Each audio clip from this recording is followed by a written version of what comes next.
বললে আমরা চাইবো কার কাছে? আমাদের যাই দরকার হোক আমরা ফরিয়াদ করব কার কাছে? নাকি মাজারে যেয়ে চাবেন?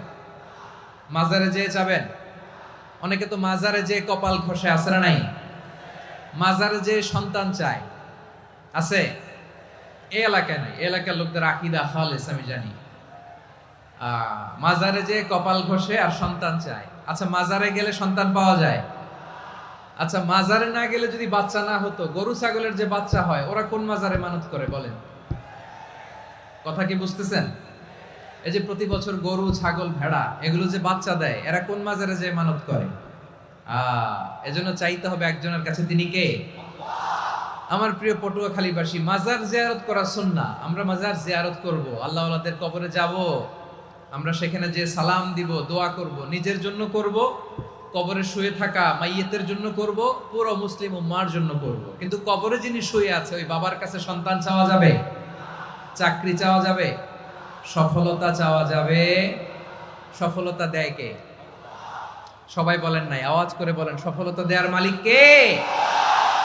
এক কথাই রব্বুল আলামিন বলেন, ওয়া ইয়ামসাসকাল্লাহু বিদুররিন ফালা কাশিফা লাহু ইল্লা হু ওয়া ইয়ুরিদকা বিখাইরিন ফালা রাদ্দা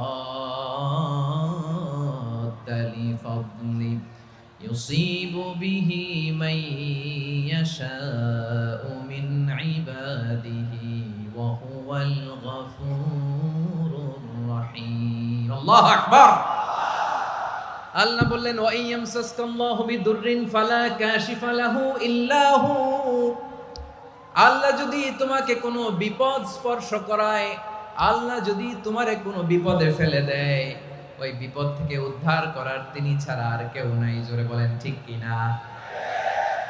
তিনি যদি কোনো বিপদে ফেলেন, তিনি ছাড়া বিপদ থেকে উদ্ধার করার কেউ নাই। আর তিনি যদি তোমার প্রতি কোনো অনুগ্রহ করতে চান, ওই অনুগ্রহ ঠেকিয়ে দেওয়ার ক্ষমতাও কারো নাই। আল্লাহ যদি আপনার সফলতা দিতে চায়, পৃথিবীর কোন শক্তি ওই সফলতাকে থামাতে পারে?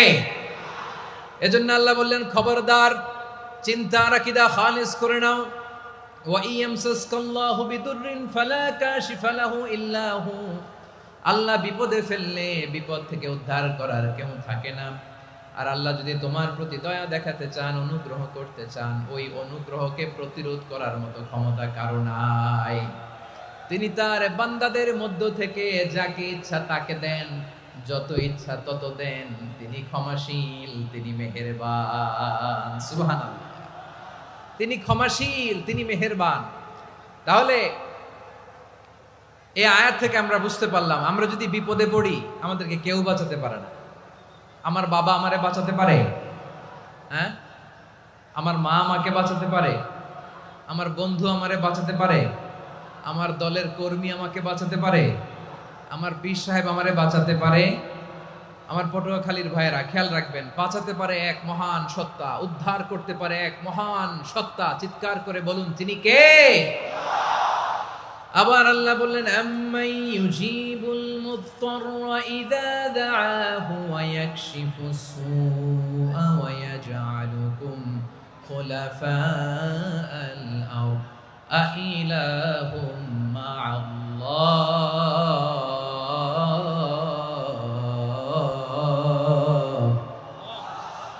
ক্বালিলাম মা তাযাক্কারুন। রব্বুল আলামিন বলেন, বিপদে পড়ে কাতর কণ্ঠে চিন্তাগ্রস্ত হয়ে যখন কেউ ফরিয়াদি হয়ে আল্লাহর ডাকে হাত তোলে, তখন এই ব্যক্তির ডাকে সাড়া দেয় কে?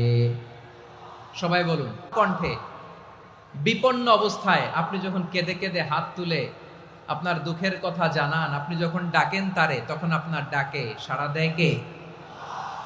আল্লাহ বলে, আমি সাড়া দেই। তোমাদের বিপদকে মুক্ত করে দেয় কে? ওই আল্লাহর সাথে কোন উপাস্য আছে নাকি? কিন্তু খুব অল্প সংখ্যক লোকই তোমরা উপদেশ গ্রহণ করো। কথাটা কার?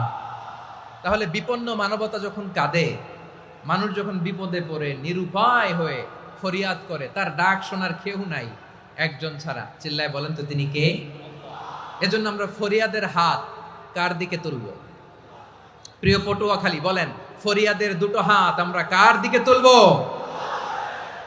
এবং খেয়াল রাখতে হবে, মাথার সাথে সেট করে নিতে হবে, আল্লাহ ছাড়া আমাকে উদ্ধার করার কেউ নাই।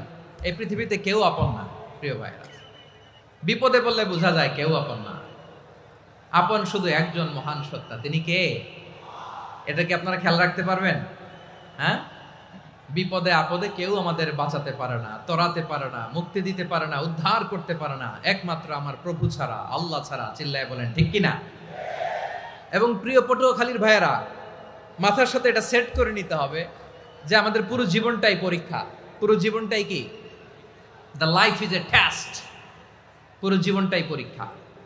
এই জীবনে বিপদ আসবে, আপদ আসবে, পরীক্ষা আসবে, সবার জীবনে এটা থাকে। এক একজনের পরীক্ষা এক এক রকম। আমার পরীক্ষা একরকম, মাসুদ ভাইয়ের পরীক্ষা একরকম, চৌধুরী সাহেবের পরীক্ষা একরকম, আপনার পরীক্ষা একরকম, উনার পরীক্ষা আবার আরেক রকম। পুরো পৃথিবীটাই পরীক্ষা ক্ষেত্র, সবাই পরীক্ষা দিচ্ছি, কিন্তু কারো পরীক্ষা প্রশ্নের সাথে কারোটার মিল নাই। সুবহানাল্লাহ পড়বেন না? পুরোটাই পরীক্ষা ক্ষেত্র, সবাই পরীক্ষার্থী, কিন্তু প্রশ্নপত্র একটার সাথে আরেকটা মিলে না। One doesn't match the other. একজনেরটার সাথে আরেকজনেরটা মিলে না। কাউকে আল্লাহ তাআলা ধনী বানিয়ে পরীক্ষা করেন। কি বানিয়ে? কথা কি বুঝতেছেন নাকি কষ্ট হচ্ছে? কষ্ট হচ্ছে আপনাদের? কাউকে আল্লাহ ধনী বানিয়ে পরীক্ষা করেন, আবার কাউকে আল্লাহ তাআলা গরিব বানিয়ে পরীক্ষা করেন, কাউকে আল্লাহ অসুস্থ বানিয়ে পরীক্ষা করেন। কেউ দেখবেন যে দুরারোগ্য ব্যাধিতে আক্রান্ত, ডাক্তার বলেছে আর সময় নাই, দুরারোগ্য ব্যাধি, ক্যান্সার, যার নেই কোনো অ্যান্সার, তার জন্য পরীক্ষা হচ্ছে এই রোগ। আরেক লোক দেখবেন তার আবার রোগ বালাই নাই, মাশাআল্লাহ, তাকে আল্লাহ তাআলা আর্থিক দৈন্যতা, দারিদ্রতা দিয়ে পরীক্ষা করছেন। এরকম আছে না নাই? টাকা পয়সা নাই, দিন আনে দিন খায়, যা আছে তাতে চলে না, এটা তার জন্য পরীক্ষা। আবার আরেক শ্রেণীর লোক দেখবেন তাকে আল্লাহ অসুস্থতাও দেয় নাই, দারিদ্রতাও দেয় নাই, তার দাম্পত্য জীবনের সমস্যা আছে না নাই? স্ত্রী কথা শোনে না, অথবা ছেলে মেয়ে কথা শোনে না। তাহলে পরীক্ষা সবার জীবনে আছে, এক একজনের পরীক্ষাটা এক এক রকম। আল্লাহ তাআলা দেখতে চায় যে এই পরীক্ষার সময় আমরা কিরকম রেসপন্স করি, how to deal with the test, কিভাবে এই বিপদ আপদ পরীক্ষাগুলোকে আমরা হ্যান্ডেল করব, ডিল করব। এটা হচ্ছে আজকের আলোচনার বিষয়। বুঝতে পেরেছেন সবাই? আমার প্রিয় ভাইয়েরা, তাহলে পরীক্ষাময় আমাদের জীবন, বিপদ আপদ পরীক্ষা, এটা মানুষের পিছু ছাড়ে না। সবার জীবনে পরীক্ষা আছে। নবীদের জীবনেও পরীক্ষা ছিল। সাহাবারা জিজ্ঞেস করেছেন, ইয়া রাসূলুল্লাহ, আইয়ুন নাসি আশাদ্দু বালাআন ফিদ দুনিয়া, এই দুনিয়ার বুকে কাদের পরীক্ষা সবচেয়ে বেশি? বিশ্বনবী বলেছেন, আল আম্বিয়া। এই পৃথিবীতে সবচেয়ে বেশি পরীক্ষা আল্লাহ তাআলা নিয়ে থাকেন নবীদের। কাদের? নবীদের। সুম্মাল আমসাল ফাল আমসাল, এরপরে নবীদের পরের স্তরে যারা, তাদের পরীক্ষা। এরপরে তাদের পরের স্তরে যারা, তাদের পরীক্ষা। সিদ্দিকিনদের, শুহাদাদের, সালিহিনদের, আল্লাহওয়ালাদের। যার ঈমান যত মজবুত, তার জীবনে পরীক্ষাও তত বেশি। চিল্লায় বলেন ঠিক কিনা? তাহলে মুমিনরা, বিশ্বাসীরা, আমরা কি পরীক্ষা বিপদ আপদে ভয় পাই? হ্যাঁ, বিপদ দেখলে ভয় লাগে আপনাদের? ভয় লাগে? হ্যাঁ, না, মুমিনরা বিপদে ভয় পায় না, তারা হতাশ হয় না, সুবহানাল্লাহ, তারা নিরাশ হয় না। বিশ্বাসীরা হাল ছেড়ে দেয় না, তারা ভরসা রাখে একজনের উপর। চিল্লায় বলতে হবে তিনি কে? কারণ মুমিন জানে the grief isn't permanent, the test isn't permanent, the struggle in our life isn't permanent. আমাদের জীবনের দুঃখ, কষ্ট, স্ট্রাগল, এগুলো পার্মানেন্ট নয়। After every difficulties there is an ease. সব কষ্টের পরেই একটা সুখ আছে না নাই? রব্বুল আলামিন বলেন, ফাইন্না মাআল উসরি ইউসরা, ইন্না মাআল উসরি ইউসরা, ভয় পেও না, চিন্তা করো না, কষ্টের সাথেই আমি রেখে দিয়েছি স্বস্তি। সুবহানাল্লাহ বলেন। মুমিন জীবনে বিপদ যত বেশি, কষ্ট যত বেশি, তার সামনে সফলতা তার চেয়েও বেশি। ঠিক কিনা বলেন? কারণ বিশ্বাসীরা জানে রাত্রি যত গভীর হয়, সুবহে সাদিকের সময় তত আগাতে থাকে। গর্ভবতী নারীর পেটের ব্যথা যত বাড়তে থাকে, ঘরে নতুন মেহমান আগমনের সময় ঘনাতে থাকে। মুমিনদের উপর বিপদ, অত্যাচার, আপদ, পরীক্ষা যত বাড়তে থাকে, কালেমার পতাকা উড্ডয়নের সময় কাছে আসতে থাকে। বিশ্বাসীদের এগুলো হিসাব মিলানো অনেক আগে, এগুলো অনেক আগে হিসাব মিলানো। দুঃখের আধার শেষে সুখের আলো মিটি মিটি হাসে, চিল্লায় বলেন ঠিক কিনা? দুঃখ যত বেশি, পরীক্ষা যত বেশি, কষ্ট যত বেশি, সুখের সময় তত কাছাকাছি, চিল্লায় বলতে হবে ঠিক কিনা? এজন্য মুমিন জীবনে পরীক্ষা বেশি, মুমিনদের হতাশা নাই। মুমিনরা নিরাশ হয় না, হতাশ হয় কাফিররা। মুমিনরা কখনো হাল ছেড়ে দেয় না, মুমিনরা ভরসা রাখে একজনের উপর, তিনি কে? তাহলে আমার প্রিয় পটুয়াখালীবাসী, বিপদ থাকবে, পরীক্ষা থাকবে, এই বিপদ থেকে আমাদেরকে উদ্ধার করবেন একজন, তিনি কে? আমরা শুধু আল্লাহর উপরই ভরসা রাখবো। রাজি আছেন তো? চাইবো একজন সত্তার কাছে, আওয়াজ করে বলুন তিনি কে? একজন সত্তার কাছে চাইবে। বিশ্বনবী ওনার চাচাতো ভাই আব্দুল্লাহ ইবনে আব্বাস রাদিয়াল্লাহু তাআলা আনহুকে বললেন, ইয়া আব্দুল্লাহ ইবনুল আব্বাস, হে আব্দুল্লাহ ইবনে আব্বাস, ইযা সাআলতা ফাসআলিল্লাহ, যখন চাইবে আল্লাহর কাছে যাও। ও আব্দুল্লাহ, যখন চাইবা আল্লাহর কাছে চাও। ওয়া ইযা ইসতাআনতা ফাসতাইন বিল্লাহ, যখন সাহায্য চাইবা আল্লাহর কাছে ফরিয়াদ করো।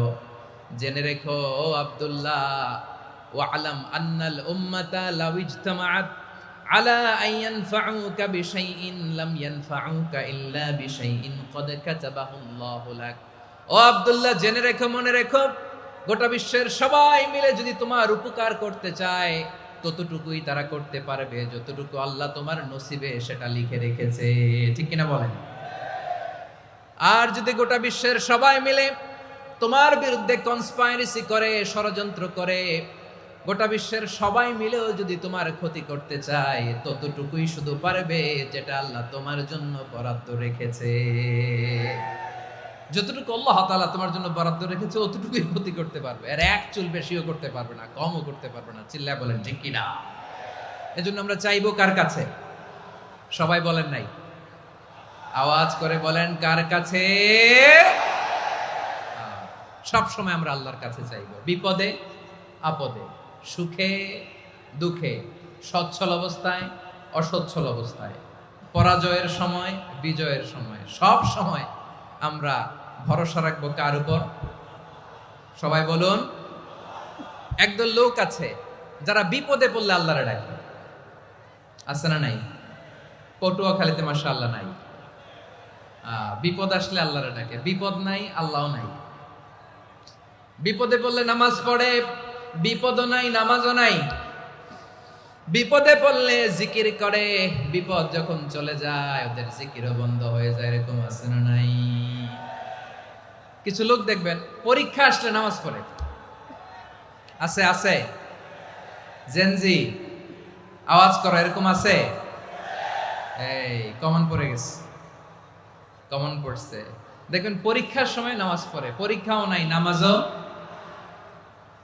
আছে। এরকম কিছু লোক আছে অসুস্থ হলে আল্লাহরে বড্ড ভালোবাসে, আল্লাহরে খুব ডাকে।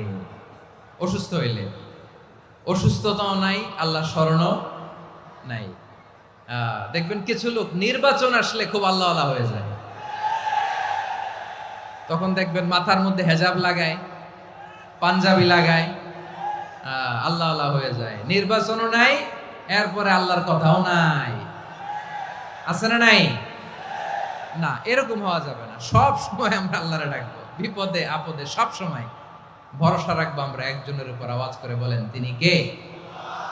এ কথায় আল্লাহ তাআলা আমাদের চোখে আঙ্গুল দিয়ে জানিয়ে দিলেন, ফাইদা রাকিবু ফিল ফুলকি দা'আউল্লাহ মুখলিসিনা লাহুদ্দিন ফালাম্মা নাজ্জাহুম ইলাল বাররি ইযা হুম ইউশরিকুন। আল্লাহ বলে একদল লোক আছে, তারা যখন নৌযানে চড়ে, জলযানে চড়ে, সাগরের মধ্যে যখন জাহাজে চড়ে, লঞ্চে চড়ে, তারা যখন তুফানের সম্মুখীন হয় তখন তারা আল্লাহরে বড্ড বেশি ডাকে, একান্ত ভাবে ডাকে, বিশুদ্ধ চিত্তে ডাকে। আবার তুফান থেকে তাদেরকে সেফ জোনে নিয়ে, নিরাপদ জোনে নিয়ে যখন বন্দরে আমি আল্লাহ তাদেরকে ভিড়িয়ে দেই, ওই লোকগুলো আবার আমি আল্লাহর সাথে শিরিক করে। এরকম আছে না নাই? জাহাজে উঠছে, সাগরের মাঝখানে তুফান, ওই সময় দেখবেন আল্লাহ কারে কয়? এই কথা তো আপনাদেরকে বোঝানো সহজ, আপনারা তো নদীর দেশের মানুষ। লঞ্চে চড়েন নাই কারা কারা দেখি? লঞ্চে চড়ছেন? হ্যাঁ, লঞ্চে চড়ে নাই এরকম একজনও নাই এখানে। আচ্ছা, লঞ্চে উঠছেন কে কে দেখি? মাশাআল্লাহ মাশাআল্লাহ মাশাআল্লাহ, ঠিক আছে, আপনাদের বোঝানো সহজ। আচ্ছা, লঞ্চে উঠে তুফানের সম্মুখীন হয়েছেন, জলোচ্ছ্বাস সবাই? মাশাআল্লাহ। তো এই ওয়াজ তো আপনাদের মুখস্থ, ঠিক কিনা বলেন? আমার বলার দরকার নাই, বলেন। মাঝ নদী, তুফান, জলোচ্ছ্বাস, জলের মধ্যে উচ্ছ্বাস, ঢেউ, টর্নেডো, সাইক্লোন, মেঘের ঘনঘটা, পরিবেশ ঘুটঘুটে অন্ধকার, লঞ্চ একবার এদিকে আরেকবার ওইদিকে, ভিতরে কি অবস্থা হয় বলেন তো? হ্যাঁ, তখন মুসলিম আল্লাহর ডাকে, হিন্দু আল্লাহর ডাকে, ঠিক কিনা বলেন? আস্তিক আল্লাহর ডাকে, নাস্তিক আল্লাহর ডাকে, ঠিক কিনা? লঞ্চের ভেতর, স্টিমারের ভেতর কান্নারে রোল পড়ে যায়, চিৎকারের রোল পড়ে যায়, সবার মুখ দিয়ে শুধু একটা আওয়াজ, লা ইলাহা লা ইলাহা লা ইলাহা সুবহানাল্লাহ আলহামদুলিল্লাহ লা ইলাহা। আল্লাহ নামের জিকির করবে যারা, আল্লাহর কাছে প্রিয় তারা, আল্লাহর কাছে প্রিয় যারা, জান্নাতে প্রবেশ করবে তারা, জোরে লা ইলাহা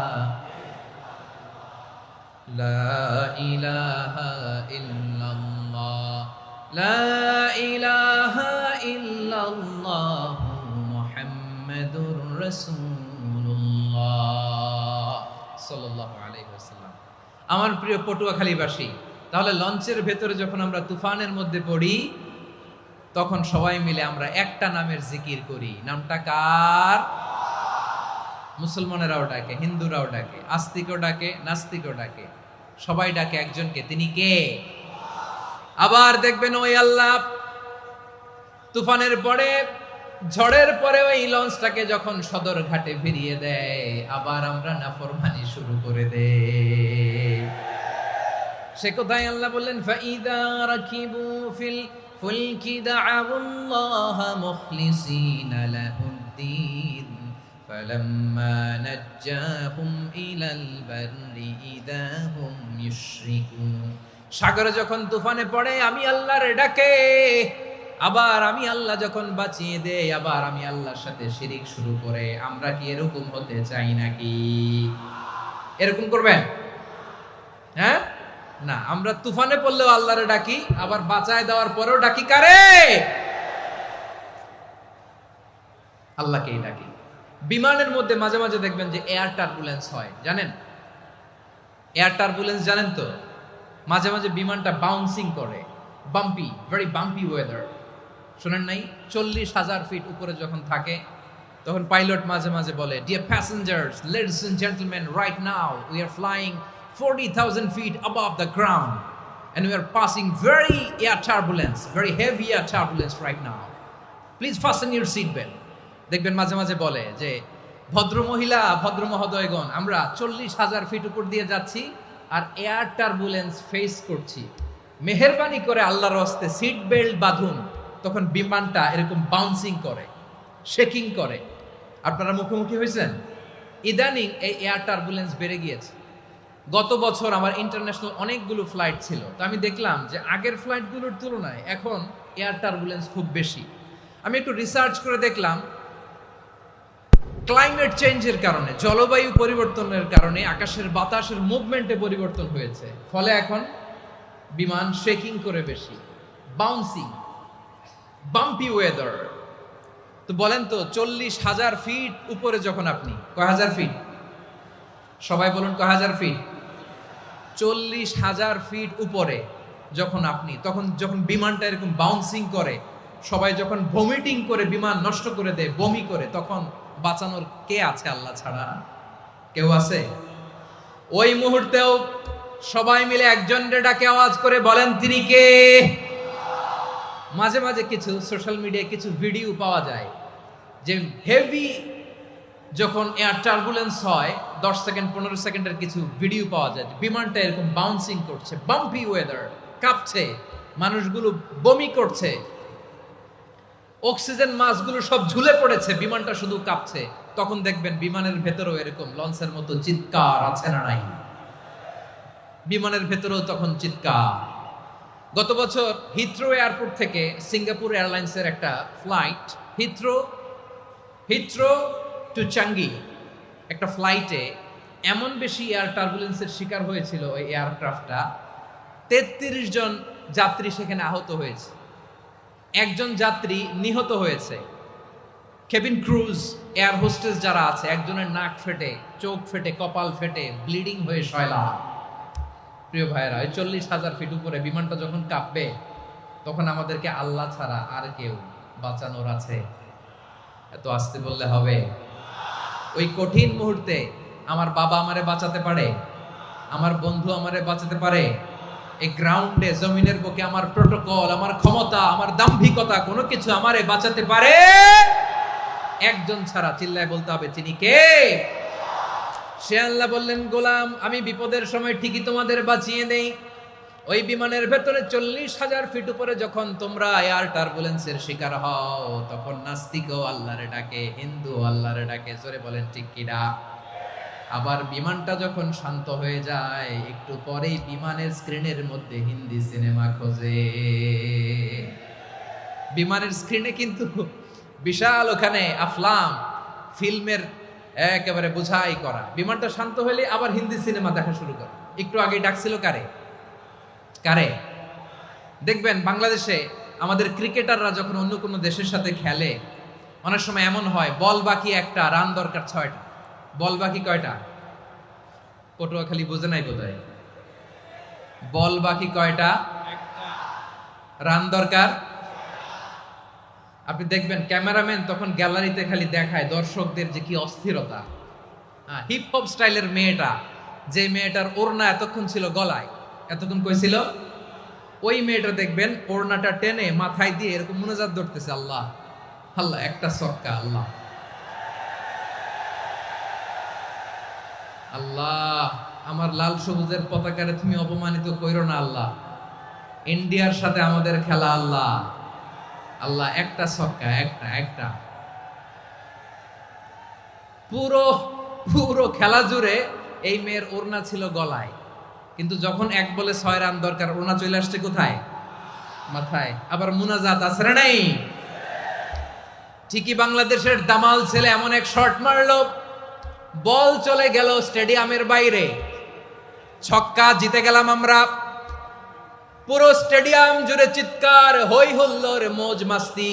যেই মেয়েটা মাথার মধ্যে ওড়না দিয়ে এতক্ষণ সুবহানাল্লাহ সুবহানাল্লাহ বলে আল্লাহর কাছে দোয়া করেছে, ওই মেয়ে এখন আবার ওড়না ফেলে দিয়ে নাচা শুরু করে দিয়েছে। তাহলে আল্লাহর ভয়, আল্লাহর প্রতি আস্থা, বিশ্বাস, ভালোবাসা, এটা কি ক্ষণিকের জন্য? মানে আমার যখন লাগবে তখন আল্লাহর ইউজ করবো নাকি? হ্যাঁ, বিপদে আপদে, সুখের সময় দুঃখের সময়, সচ্ছল অসচ্ছল অবস্থায় বিশ্বাসীরা ভরসা রাখে একজনের উপর। চিৎকার করে বলো, পটুয়াখালী তিনি কে? সে আল্লাহ বললেন, গোলাম মনে করো না জাহাজ থেকে সদরঘাটে ভিড়িয়ে দিলাম তুমি নিরাপদ হয়ে গেছো। মনে করো না 40,000 ফিট থেকে সেফ ল্যান্ডিং এর পরে এয়ারপোর্টে নেমে গেলেই তুমি নিরাপদ হয়ে গেছো। ও মিয়া, বিপদ কি শুধু সাগরে আর আকাশে? ঘরের বিপদও, ঘরের ভেতরও বিপদ আসতে পারে কি পারে না?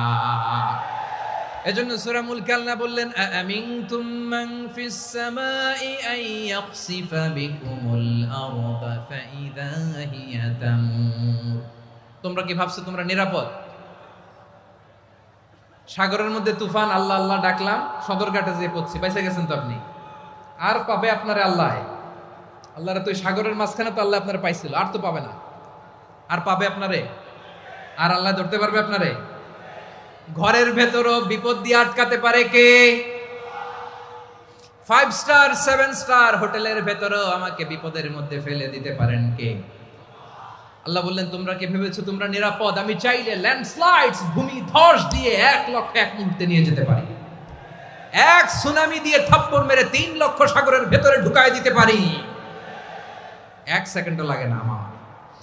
আম আমিনতুম মান ফিস সামাই আন ইউরসিলা আলাইকুম হাসিবা ফাসাতা'লামুনা কাইফা নাযীর। আল্লাহ চাইলে আকাশ থেকে পাথর বৃষ্টি নাজিল করতে পারেন কি পারেন না? এই মুহূর্তে এখানে ভূমিকম্প দিতে পারেন কি পারেন না? আচ্ছা, ভূমিকম্প যখন হয় আমাদের কারো হুঁশ থাকে? আপনি মনে করছেন আমরা সাধারণ মানুষ, আমরা দৌড় দেই, আর প্রেসিডেন্ট প্রধানমন্ত্রী ওনারা বুঝি খাটে শুয়ে থাকে? কথা বুঝে নাই বোধহয়। ভূমিকম্প, আর্থকোয়েক যদি হয়, বাঁচার জন্য আমরা কি করি? হয় খাটের তলায়, ডাইনিং টেবিলের নিচে, উপরে শক্ত কিছু আছে এটার নিচে, অথবা ঘর থুইয়া দেও দৌড়। তো প্রধানমন্ত্রী উনি কি করে? প্রেসিডেন্ট উনি কি করে? হ্যাঁ, উনি খাটের মধ্যে যে শুয়ে থাকে নাকি? উনিও দৌড়, সাধারণ মানুষও দৌড়, প্রধানমন্ত্রীও দৌড়, বাড়িওয়ালাও দৌড়, ভাড়াটিয়াও দৌড়, সবাই দৌড়। নাকি ভাড়াটিয়ারা বাড়ি থুইয়া দৌড়, বাড়িওয়ালারা আর বেরোয় না? এরকম না। তাহলে যে কোনো মুহূর্তে ভূমিকম্প দিয়ে নাস্তানাবুদ করতে পারে কে? আমার প্রিয় ভাইয়েরা, আমরা নিরাপদ নই, আমরা তার দয়ায় বেঁচে আছি। কার দয়ায়? এজন্য আল্লাহ বললেন, গোলাম, যে কোনো মুহূর্তে বিপদ দিয়ে তোমাদেরকে নাস্তানাবুদ করতে পারি। বিশ্বাসী বলে যদি নিজেকে দাবি করো, সব সময় ডাকতে হবে একজন সত্তাকে। বলেন তিনি কে? এই কথা ক্লিয়ার?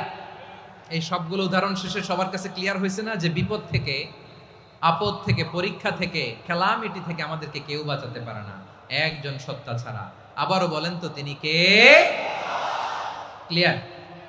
হ্যাঁ, সবাই বুঝতে পারছেন? আচ্ছা, এবার আমরা দেখি বিষ্ণু ঈসা ইসলামের জীবনে বিপদ আপদ ছিল কিনা। উনি বিপদ আসলে কিভাবে ডিল করতেন, বিপদ আসলে কোন দোয়া পড়তে হয়, কিভাবে ফরিয়াদের হাত উত্তোলন করতে হয়, কিভাবে রবের দরবারে নতজানু হয়ে ফরিয়াদ করতে হয়, এটা জানার দরকার আছে না নাই? আসুন আমরা বিষ্ণুনবীর জীবনী থেকে দেখি বিপদ আসলে উনি কি করতেন। বিপদ আসলেই প্রথমে বিষ্ণু ঈসা ইসলাম একটা দোয়া পড়তেন। কি পড়তেন?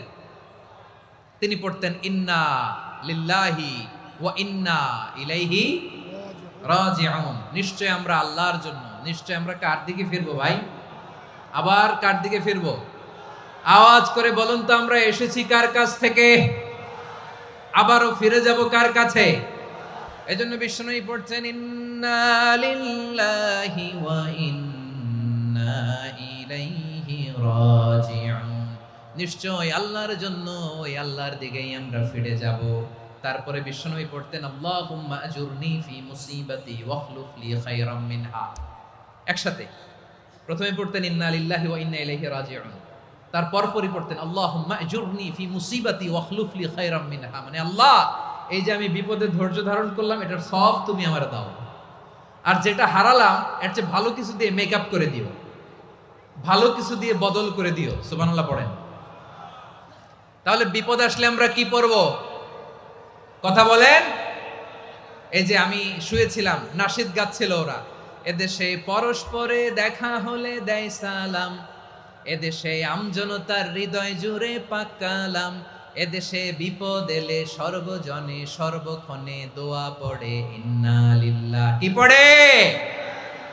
সুবহানাল্লাহ সুবহানাল্লাহ সুবহানাল্লাহ সুবহানাল্লাহ। এদেশে আজান শুনে সূর্য ওঠে শহর গ্রামে, এদেশে আজান শুনে সূর্য ডুবে সন্ধ্যা নামে, এদেশে সকল কাজে সবাই বলে বিসমিল্লাহ, এদেশে ভালো কিছু দেখে শুনে হাসি মুখে সবাই বলে মাশাআল্লাহ। সুবহানাল্লাহ পড়েন। তাহলে বিপদ এলে আমরা কি পড়ি? কথা বুঝলে সবাই উত্তর দিতে হবে। বিপদ এলে কি পড়ি? তাহলে বিপদ এলেই আমরা এখন থেকে ইন্না লিল্লাহ পড়বো, নাকি হাই হুতাশ করবেন? একদল আছে হাই হুতাশ করে, হায় আল্লাহ রে, মোর কি হইল রে, মুই কি হরমু রে, মুই কমবে জামু রে। আছে না নাই? এরকম বিলাপ করতে নিষেধ করেছেন বিশ্বনবী। কি করব, কই যাব, কি হবে, হায় হায়, এরকম হাহুতাশ আছে না নাই? বিশ্বাসীরা হাহুতাশ করে না, তারা ইন্না লিল্লাহ পড়ে। কি পড়ে? মনে থাকবে? আমরা পড়বো ইন্না লিল্লাহি ওয়া ইন্না ইলাইহি রাজিউন, নিশ্চয়ই আমরা আল্লাহর জন্য, আমরা আল্লাহর দিকেই ফিরে যাব। এরপর পড়বো আল্লাহুম্মা আজুরনি ফি মুসিবাতি ওয়াখলুফ লি খায়রাম মিনহা। আল্লাহ, আমি যে বিপদে ধৈর্য ধারণ করলাম এটার সওয়াব দিও, আর যা হারালাম তার চেয়ে ভালো কিছু দিয়ে বদল করে দিও। সুবহানাল্লাহ পড়েন। বিশ্ব নবীর হাদিস শুনলেন উম্মে সালামা রাদিয়াল্লাহু তাআলা আনহা। ওনার স্বামী হলো আবু সালামা। মজার ঘটনা খেয়াল করে শুনেন আমার প্রিয় কলিজার টুকরা ভাইয়েরা। কানগুলো খরগোশের কানের মতো খাড়া করে আমার দিকে তাকান।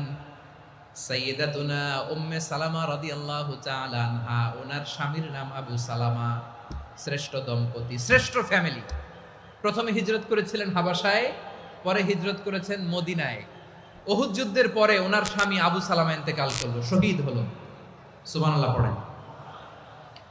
যখন আবু সালামা ইন্তেকাল করলো, উম্মে সালামা রাদিয়াল্লাহু তাআলা আনহা কেঁদে কেঁদে হয়রান। আর নবীর শিখানো বাণী অনুযায়ী তিনি বারবার পড়ছিলেন ইন্না লিল্লাহ। কি পড়ছিলেন?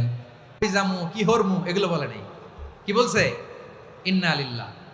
যেহেতু বিশ্বনবী বলেছেন কেউ যদি বিপদের প্রথম ধাক্কায় পড়ে ইন্না লিল্লাহি ওয়া ইন্না ইলাইহি রাজিউন, আল্লাহুম্মা আজুরনি ফি মুসিবাতি ওয়াখলুফ লি খায়রাম মিনহা, তাহলে এই বিপদে যে সে যা হারালো তার চেয়ে শ্রেষ্ঠ কিছু দিয়ে আল্লাহ তার বদল দিয়ে দিবে।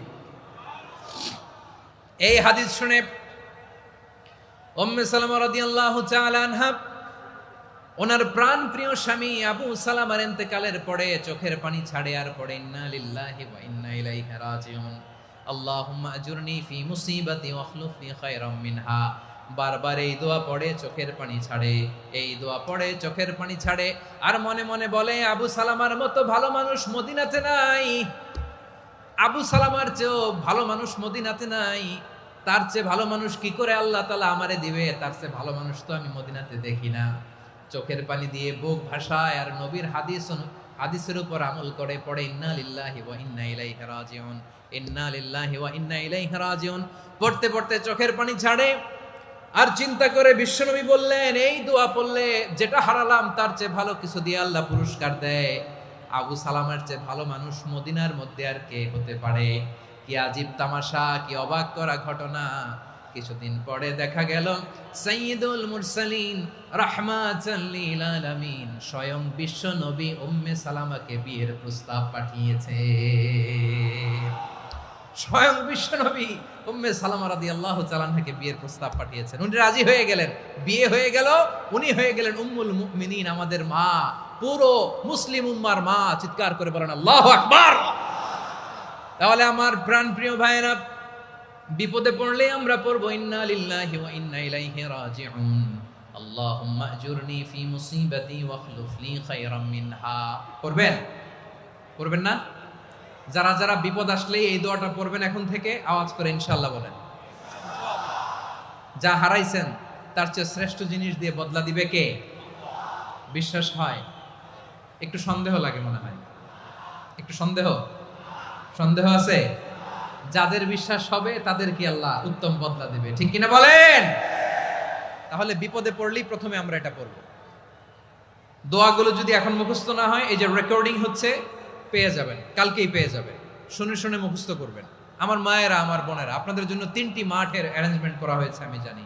আপনারাও এই দোয়াগুলো পড়বেন, আপনার স্বামীকে শেখাবেন, সন্তানকে শেখাবেন, আপনার পুরো পরিবারটাকে জান্নাতের টুকরো বানিয়ে দিবে কে? তাহলে বিপদ আসলে প্রথমে কি পড়তে হবে এটা জেনে গেলাম। এরপরে বিপদ আসলে নিজেকে কি করে আল্লাহর কাছে সঁপে দিতে হয় এটাও জানার দরকার আছে না নাই?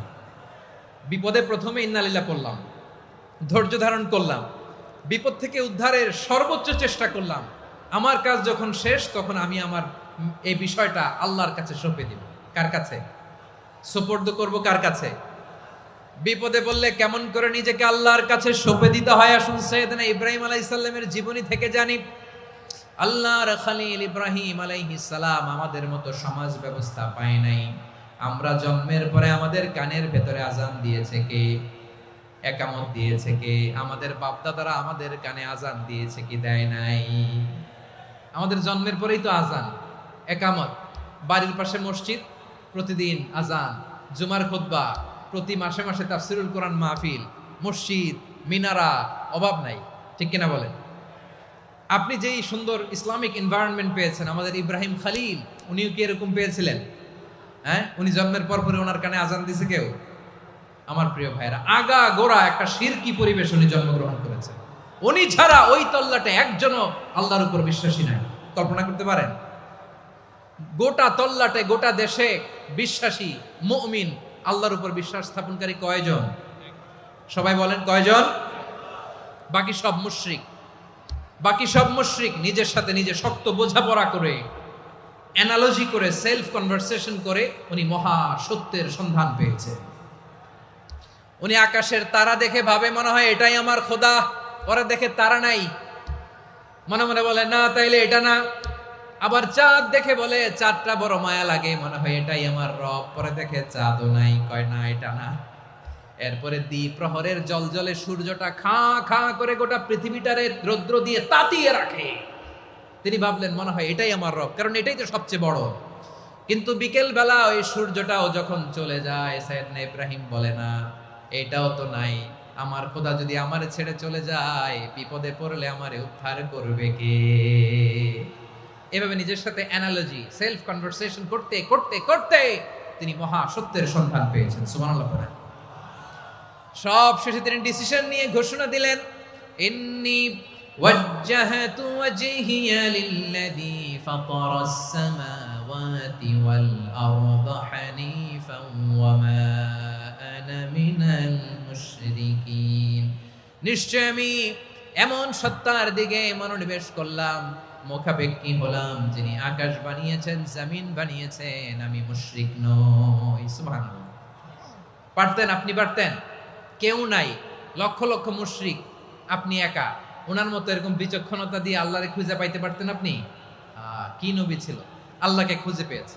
যখন আল্লাহর ইবাদত শুরু করলো, এই কথা ছড়ায় পড়লো চারদিকে। নমরুদ সাইয়েদনা ইব্রাহিমকে ডেকে পাঠালেন।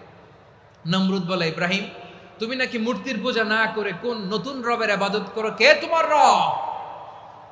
সাইয়েদনা ইব্রাহিম বললেন, রব্বি আল্লাযী ইউহয়ী ওয়া ইউমীত।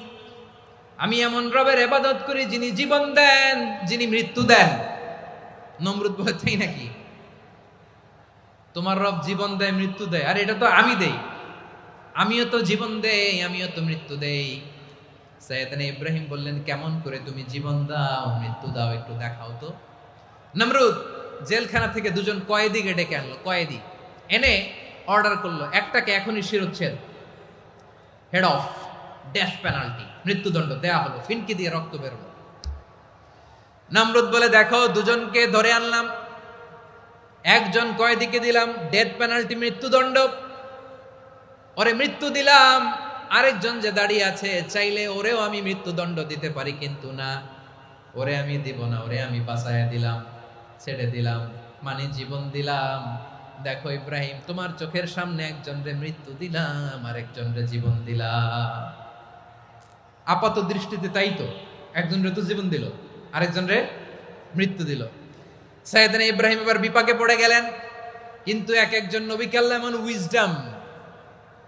এমন উইজডম বিচক্ষণতা দিয়ে এই জমিনে পাঠিয়েছেন। মুহূর্তের মধ্যে আল্লাহর খলিল ইব্রাহিম বললেন, ফাইন্নাল্লাহা ইয়াতি বিশ-শামসি মিনাল মাশরিকি ফাতি বিহা মিনাল মাগরিব ফাবুহিতাল্লাযী কাফার। আল্লাহর খলিল ইব্রাহিম বললেন, নমরুদ বুঝলাম তুমি জীবন দাও, মৃত্যু দাও, দেখলাম, কিন্তু আমার রব, আমার আল্লাহ প্রতিদিন সকালবেলা উষা লগ্নে ওই পূর্ব দিগন্ত থেকে সূর্যটাকে উদিত করেন, সাঁঝের বেলা, বিকেল বেলা, কুথুরি লগ্নে, সন্ধ্যা বেলা ওই দ্বিপ্রহরের জল জলে সূর্যটাকে পশ্চিম দিগন্তে ডুবিয়ে দেন। মানে সকালবেলা পূর্ব দিক থেকে উদিত করা সূর্যটাকে পশ্চিম দিকে বিকেলে তিনি ডুবিয়ে দেন। তুমি যদি পারো ওই সূর্যটাকে পশ্চিম দিক থেকে উদিত করে পূর্ব দিকে ডুবিয়ে দাও। সুবহানাল্লাহ পড়বেন না? দেখেন, ইনস্ট্যান্ট ইন্টেলেক্ট, মুহূর্তে বিচক্ষণতা, উইজডম কাকে বলে?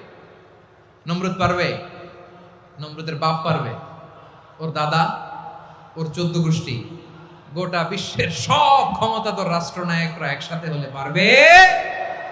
ফাবুহিতাল্লাযী কাফার পারে নাই, ব্যর্থ হয়েছে। এবার তেলে বেগুনে জ্বলে উঠেছে, রেগে মেগে আগুন বলে ফালকুহু ফিল জাহিম, ওর সাথে তর্ক নাই, না পেরে এবার এটারে আগুনে ফেলা।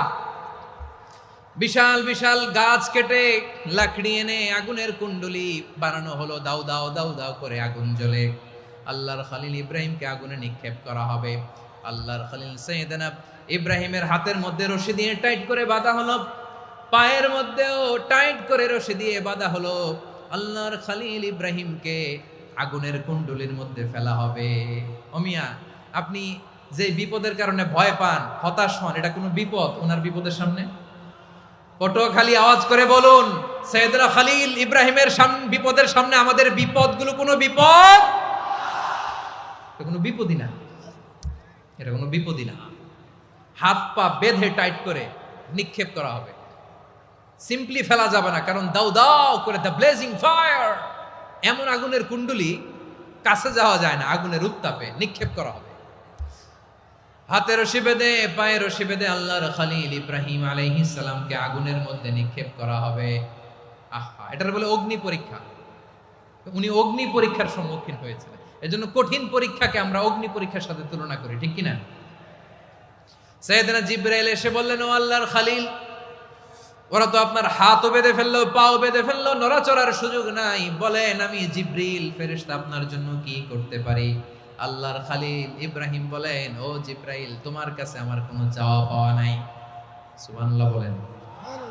তোমার কাছে বলার কিছু নাই, তোমার সাহায্যের আমার দরকার নাই। সাইয়েদনা ইব্রাহিম আলাইহিস সালামকে হাতে পায়ে রশি বেঁধে হাত পা বাঁধা অবস্থায় জ্বলন্ত অগ্নিকুণ্ডে যখন নমরুদের দলবল নিক্ষেপ করবে, আল্লাহর খলিল কিভাবে নিজেকে আল্লাহর কাছে সঁপে দিয়েছেন, পটুয়াখালীর ভাইরা খেয়াল করে শুনুন। হাত পা বেঁধে আল্লাহর খলিলকে যখন নিক্ষেপ করা হবে, তিনি মুখ ফুটে বলে ফেললেন, হাসবুনাল্লাহু ওয়া নি'মাল ওয়াকিল। হাসবুনাল্লাহু ওয়া নি'মাল ওয়াকিল, আমার জন্য আল্লাহই যথেষ্ট, আমার জন্য আল্লাহই যথেষ্ট। তিনি আমার সবচেয়ে বড় গার্ডিয়ান, তিনি আমার সবচেয়ে বড় অভিভাবক। জিব্রাইলের সাহায্যে অফারকে ফিরিয়ে দিলেন, দুনিয়ার বুকে কারো কাছে কিছু বলেন নাই, মুখ ফুটে বলেছেন হাসবুনাল্লাহ। ও আমার পটুয়াখালীর প্রাণের ভাইয়েরা, খেয়াল রাখবেন, কোন বান্দা তার হাতে থাকা সব চেষ্টাটুকুন করার পরে মুখ ফসকে মুখ দিয়ে যখন বলে ফেলে হাসবুনাল্লাহ, বান্দা যখন হাসবুনাল্লাহ বলে ফেলে, ওই ব্যাপারটা ডিল করার দায়িত্ব স্বয়ং আল্লাহ আরশের উপর থেকে নিয়ে নেয়। আপনি যখন বলে ফেলবেন হাসবুনাল্লাহ, এটা ডিলিং করবে কে তখন? চিল্লায় বলেন না, তিনি কে? বান্দা তার সাধ্যের সবটুকু চেষ্টার পরে নতজানু হয়ে যখন বলবে হাসবুনাল্লাহ, আল্লাহ তুমি আমার জন্য যথেষ্ট, নি'মাল ওয়াকিল, তুমি আমার শ্রেষ্ঠ অভিভাবক, তখন তার কি দরকার না দরকার এটা ডিল করে স্বয়ং আল্লাহ। নিক্ষেপ করা হলো সাইয়েদনা ইব্রাহিমকে অগ্নিকুণ্ডলিতে।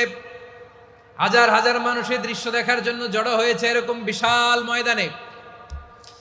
কিন্তু কি অবাক করা ঘটনা, সবাই ভয় পাচ্ছিল, না জানে কি হয়ে যায়। আল্লাহর খলিলকে যখন আগুনের কুণ্ডলিতে নিক্ষেপ করা হয়, আল্লাহর খলিল ইব্রাহিম আগুনের কুণ্ডলের মধ্যে বসে বসে মানুষগুলোর দিকে তাকিয়ে হাসতে শুরু করে দেয়। কারণ আকাশ থেকে রব্বুল আলামিন স্পেশাল ভার্ডিক্ট নাজিল করেছেন, স্পেশাল হুকুম জারি করেছেন, কুলনা ইয়া নারু কুনি বারদান ওয়া সালামান আলা ইব্রাহিম। ও আগুন, খবরদার, সৃষ্টি শুরু থেকে তোকে একটা ধর্ম আমি বাতলে দিয়েছিলাম, তোর ধর্ম, আগুনের ধর্ম হলো যা পাবে জ্বালিয়ে সারখার করবে। আল্লাহ বলল, আগুন, তোর ধর্ম দিয়েছিলাম, তুই সব জ্বালিয়ে পুড়িয়ে সারখার করে দিবি, কিন্তু ক্ষণিকের জন্য আমি তোর জ্বালিয়ে দেওয়ার ক্ষমতাটাকে কেড়ে নিলাম, জ্বালিয়ে ভস্ম করে দেওয়ার ক্ষমতা আমি কেড়ে নিলাম। কুনি বারদান, ঠান্ডা হয়ে যা, কিন্তু এত বেশি ঠান্ডা হবি না আবার আমার ইব্রাহিমের জন্য সর্দি লেগে না যায়। সুবহানাল্লাহ, এত আস্তে বললে হবে? কুনি বারদান, বার্দ মানে বরফ, ঠান্ডা, ঠান্ডা হ, কিন্তু এত ঠান্ডা হবি না যাতে আমার ইব্রাহিমের কষ্ট হয়। আগুন বলে, আল্লাহ একবার বললাম ঠান্ডা হ, আবার বলো এত ঠান্ডা হবি না যাতে খলিলের সর্দি না লাগে। কেমন ঠান্ডা হব, কেমন এনভায়রনমেন্ট তৈরি করে দেব বলো? আল্লাহ বললেন, সালামান আলা ইব্রাহিম, আমার খলিল, আমার কলিজা, আমার ইব্রাহিমের জন্য তুই জান্নাতের গুল বাগিচা হয়ে যা। ও ভাই, নবী মুসার মতো ঈমান হলে রাস্তা হবে সাগর জলে, নবী ইউসুফের মতন ঈমান হলে একে একে দরজা খোলে, নবী ইব্রাহিমের মতন ঈমান যদি আজও থাকে বিদ্যমান, অগ্নিকুণ্ডে দেখতে পাবে খুবসুরত এক ফুল বাগান। কুলনা ইয়া নারু কুনি বারদান ওয়া সালামান আলা ইব্রাহিম। বান্দা যখন মুখ দিয়ে বলে হাসবুনাল্লাহ, আমার আল্লাহ আমার জন্য যথেষ্ট, এই বলে যখন নিজেকে সঁপে দেয়, তার কি লাগবে ওই দায়িত্ব স্বয়ং নিয়ে নেয় কে? সবাই বলেন, স্বয়ং নিয়ে নেয় কে? তাহলে আমার প্রিয় ভাইরা, বিপদের শুরুতেই আমরা বলবো ইন্না লিল্লাহ। শুরুতে কি বলবো? এরপরে যেই বাক্যটা পড়ে নিজের পরিস্থিতিকে আল্লাহর দরবারে সঁপে দিব, সেটা হচ্ছে হাসবুনাল্লাহ। সেটা কি? বিষ্ণু বলেন, লা ইয়াজালু লিসানুকা রাতাবান মিন যিকরিল্লাহ। সব সময় আল্লাহর স্মরণ দিয়ে, জিকির দিয়ে জিহ্বাটারে সিক্ত রাখো। আর শয়তানু জাসিমুন আলা কলবি ইবনে আদম, শয়তান বনি আদমের কলবে খামচি মেরে বসে থাকে। ফাইদা যাকারাল্লাহ খালাসা, মানুষ যখন আল্লাহর স্মরণ করে জিকির করে, শয়তান দৌড়ে পালায়। ওয়া ইদা গাফালা ওয়াসওয়াসা, যখনই বনি আদম গাফেল হয়, তখনই শয়তান তার হৃদয়ে ওয়াসওয়াসা দেয়। এজন্য বিপদে পড়লে ইন্না লিল্লাহ, নিজের সব টুকুন করার পরে, নিজের রোল প্লে করার পরে নিজেকে আমরা কি বলে সঁপে দিব? সবাই বলেন, সবাই বলতে হবে। আরো জোরে বলে, মনে থাকবে? বিপদে পড়লে প্রথমে ইন্না লিল্লাহ, এরপরে নিজেকে যখন সঁপে দিব তখন হাসবুনাল্লাহ। এরপরে কঠিন বিপদে যখন বিশ্বনবী পড়তেন তখন কি করতেন? এমন বিপদ মাঝে মাঝে হয় না, দেয়ালে পিঠ থেকে যায়, চোখে মুখে অন্ধকার, কি করব দিশা খুঁজে পাই না, এরকম হয় কখনো? হ্যাঁ, আপনাদের হয়? হয় না? তো জান্নাতে আছেন আপনারা। হয় হয় এরকম হয়েছে না যে দেয়ালে পিঠ থেকে গেছে, চোখে মুখে অন্ধকার, কই যাব, কি করব, বাঁচানোর কেউ না, এরকম হয়েছে কখনো আপনাদের? যদি হয় তাইলে এটার সলিউশন বলবো, না হইলে তো এগুলো বলে লাভ নাই। হয় হয় হয় বিশ্বনবী এরকম কঠিন বিপদে পড়েছেন জীবনের কিছু কিছু মুহূর্তে। ওই মুহূর্তে বিশ্বনবী স্পেশাল দুইটা দোয়া পড়তেন। এই দোয়াগুলো আপনাদেরকে জানিয়ে দেয়। বিশ্বনবী বলেন, কঠিনতম বিপদে যখন পড়বা, দেয়ালে পিঠ থেকে যায়, চোখে মুখে অন্ধকার, বাঁচার কোনো উপায় নাই, তখন পড়বা লা ইলাহা ইল্লা আনতা সুবহানাকা ইন্নী কুনতু মিনাজ জালিমিন। আল্লাহ, তুমি ছাড়া কোনো ইলাহ নাই, তুমি পবিত্র, নিশ্চয় আমি জালিমদের অন্তর্ভুক্ত। সুবহানাল্লাহ বলেন। এই দোয়া সাইয়েদনা ইউনূস আলাইহিস সালাম পড়েছিলেন যখন মাছের পেটে ছিলেন। কিসের পেটে? এবং অনেক মুফাসসিরিন ইকরাম বলেছেন, অনেক আহলুল ইলমরা বলেছেন, এটা হচ্ছে ইসমে আজম। ইসমে আজম এমন দোয়া যেটা দিয়ে দোয়া করলে আল্লাহ দোয়া কবুল করে, কিন্তু এটা কোনটা, এটা নিয়ে ইখতিলাফ আছে। কোন কোন আহলুল ইলম বলেন এই লা ইলাহা ইল্লা আনতা সুবহানাকা ইন্নী কুনতু মিনাজ জালিমিন, এটা হচ্ছে ইসমে আজম। সাইয়েদনা ইউনূস আলাইহিস সালাম পড়েছেন, আপনারা পড়েননি? তুফান হইলে পড়েন না? আমাদের এলাকায় তো এটা খুব, এটার উপর ব্যাপক আমল আছে। পটুয়াখালীতে কি অবস্থা বলেন? পড়েন পড়েন পড়েন পড়েন। একটা গল্প শুনেছিলাম, পাক হানাদার বাহিনী যখন বাংলাদেশে অ্যাটাক করতো, ৭১ সালের ঘটনা বলতেছে, আমরা তো দেখি নাই, শুনছি আর কি। ৭১ যদি দেখতাম এতদিনে রাজাকার হয়ে যেতাম। আল্লাহ আমাদেরকে বাঁচাই দিছে, আল্লাহর মেহেরবানি, ঠিক কিনা বলেন? মন মতো হইলে মুক্তিযোদ্ধা, মন মতো না হইলে রাজাকার। কত কিছু দেখলাম এই শাহবাগের বুকে। আল্লাহ, ৭১ সালে দেখি নাই, আমরা শুনেছি, পাক হানাদার বাহিনী জিজ্ঞেস করত মুসলিম না অমুসলিম চেক করার জন্য, বলতো কালেমা বল, কালেমা বাতাও। তো যারা কালেমা বলতে পারতো পাকিস্তানি বাহিনী নাকি ওদেরকে ছেড়ে দিত, শুনেছি। তো একজনকে, এক বাঙালিরে পেয়ে তার মাথার মধ্যে বন্দুকর নল ধরে বলতেছে কালেমা বল সালে, কালেমা বাতা, কালেমা বল। তো ভয়ের চোটে এই দোয়া পড়া শুরু করছে। ও পড়তেছে লা ইলাহা ইল্লা আনতা সুবহানাকা ইন্নী কুনতু মিনাজ জালিমিন। পাকিস্তানি বলে সালে ইয়ে তো মুসিবত কা কালেমা है, বাঙালি কয় হাম তো ভি মুসিবত মে হ্যায়। পাকিস্তানি বলে বেটা কোন দোয়া বললি, এটা তো মুসিবতের কালেমা। কয় আমিও তো মুসিবতে আছি, আমার মাথার মধ্যে বন্দুক ধরে তুমি আমার কালেমা জিজ্ঞেস করো, এখন কোনটা কালিমা আর কোনটা কি দোয়া, আমার হুশ আছে নাকি? প্রিয় ভাইরা, আসলে এটা দোয়াউল মুসিবা, বিপদে পড়লে এ দোয়া পড়তে হয়। লা ইলাহা ইল্লা আনতা সুবহানাকা ইন্নী কুনতু মিনাজ জালিমিন। এটা পড়বেন আপনারা। এই দোয়া পড়ে সাইয়েদনা ইউনূস আলাইহিস সালাম মাছের পেট থেকে রক্ষা পেয়েছিলেন। রক্ষা করেছিল কে? তুমি ইউনূস নবীরে যখন খাইলো মাছেতে গিলিয়া, ফেরেশতা পাঠাইয়া দিলে ইসমে আজম দিয়া। প্রাণে ছিল যাহার ভয় সেথা পাইল আশ্রয়, প্রাণে ছিল যাহার ভয় সেথা পাইল আশ্রয়। মাছের পেট হতে সে যে পেল পরিত্রাণ। আল্লাহু আল্লাহু তুমি জাল্লে জালালুহু, শেষ করা তো যায় না গে তোমার গুণগান। আল্লাহু আল্লাহু সুবহানাল্লাহ পড়ে। লা ইলাহা ইল্লা আনতা সুবহানাকা ইন্নী কুনতু মিনাজ জালিমিন। বিশ্বনবী বললেন, দেয়ালে পিঠ থেকে গেলে, চোখে মুখে অন্ধকার, বাঁচার কোনো উপায় নাই, তখন এই দোয়াটা পড়তে হবে। এই দোয়া পড়ে আল্লাহর কাছে ফরিয়াদ করলে বিপদ মুক্ত করবেন কে? কেন এই দোয়াটা আল্লাহর কাছে বড্ড প্রিয় জানেন আমার ভাইয়েরা? কারণ এই দোয়ার মধ্যে তিনটা জিনিস আছে। আমি যেরকম আঙ্গুল উঁচু করেছি এরকম করেন তো। তিনটা। কয়টা? তিনটা। এক নম্বরে হচ্ছে তাওহীদ, দুই নম্বরে তাসবিহ, তিন নম্বরে তাকরীর। আই রিপিট, আবারও বলছি, এক নম্বরে তাওহীদ, দুই নম্বরে তাসবিহ, তিন নম্বরে তাকরীর। এ দোয়াটা আল্লাহর কাছে এত পছন্দনীয় কারণ এ দোয়ার প্রথম অংশে আছে তাওহীদ, আল্লাহর একত্ববাদের ঘোষণা। লা ইলাহা ইল্লা আনতা, ও আল্লাহ আপনি ছাড়া কোনো ইলাহ নাই, উপাস্য নাই। এ কথা বললে আল্লাহ বড্ড খুশি হয়ে যায়। সুবহানাল্লাহ পড়েন। এ দোয়ার দ্বিতীয় অংশে আছে তাসবিহ, মানে আল্লাহর প্রশংসা, প্রশংসা সূচক বাণী। সুবহানাক সুবহানাক সুবহানাক, ও আল্লাহ আমি আপনার পবিত্রতা ঘোষণা করছি। সুবহানাক, এ কথা শুনলেও আল্লাহ খুশি হয়ে যায়। সুবহানাল্লাহ পড়েন। এই দোয়ার তৃতীয় অংশে আছে তাকরীর। তাকরীর মানে পাপের স্বীকৃতি। তাকরীর মানে কি? তাকরীর মানে পাপের স্বীকৃতি। এই দোয়ার তৃতীয় অংশে আছে ইন্নী কুনতু মিনাল জালিমিন, ও আল্লাহ আমি জালিমদের অন্তর্ভুক্ত। আল্লাহ আল্লাহ আমি জালেম, আল্লাহ আমি ভুল করেছি, অন্যায় করেছি, আল্লাহ আমি জালেমদের অন্তর্ভুক্ত। এই পাপের স্বীকৃতি, অ্যাকনোলেজমেন্ট আল্লাহ বড্ড পছন্দ করে। যখন আল্লাহর কাছে আপনি ছোট হবেন, ছোট হতে হতে যত ছোট হবেন, ওই দৃশ্যটা দেখতে আল্লাহ বড্ড পছন্দ করে। সুবহানাল্লাহ বলেন।